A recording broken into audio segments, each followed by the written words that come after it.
আসসালামু আলাইকুম। সকলেই কেমন আছেন? আলহামদুলিল্লাহ সকলেই ভালো আছেন, সুস্থ আছেন। আজকে হচ্ছে কুলফি মালাই কীভাবে করলাম সেটাই শেয়ার করব। এখানে প্রথমে গরুর দুধকে ফুটিয়ে নিয়েছি। ফুটিয়ে নেওয়ার পরে এতে দিয়ে দিচ্ছি 1 প্যাকেট হচ্ছে আমল দুধ, হচ্ছে গুঁড়ো দুধ দিয়ে ভালো করে হচ্ছে গুঁড়ো দুধটাকেও ফুটিয়ে নিয়ে যেতে হবে। তাই এখানে গরুর দুধ আর পাউডার দুধটাকে ভালো করে ফুটিয়ে নিয়েছি।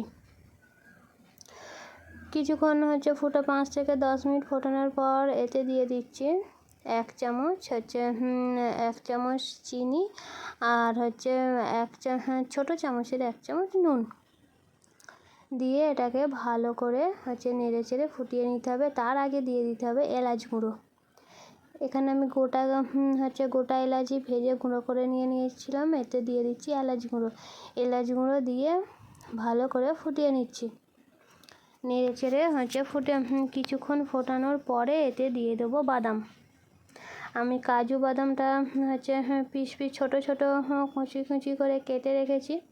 এইটা ফুটে গেছে। কিছুক্ষণ ফুটে যাওয়ার পরে এতে যে কাজু বাদামটা কুচি করে কেটে রেখেছিলাম সেই বাদামটা এতে দিয়ে দিচ্ছি।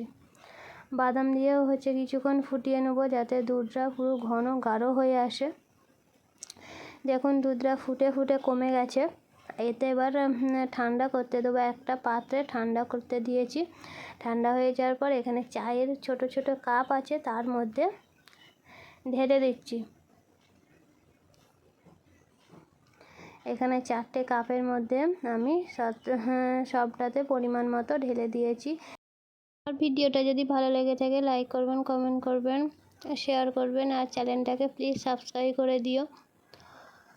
এখানে সব কাপে ঢেলে দেওয়ার পরে এতে পাতলা পলিথিন দিয়ে ভালো করে গার্ডার দিয়ে আটকে রেখে দেবো। এখানে পাতলা পলিথিন দিয়ে দিয়েছি। পাতলা পলিথিন দিয়ে ভালো করে প্রতিটাই গার্ডার দিয়ে আটকে দিয়েছি।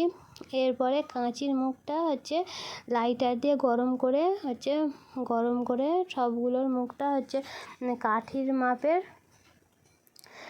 কাঠির সাইজে ছিদ্র করে নিচ্ছি।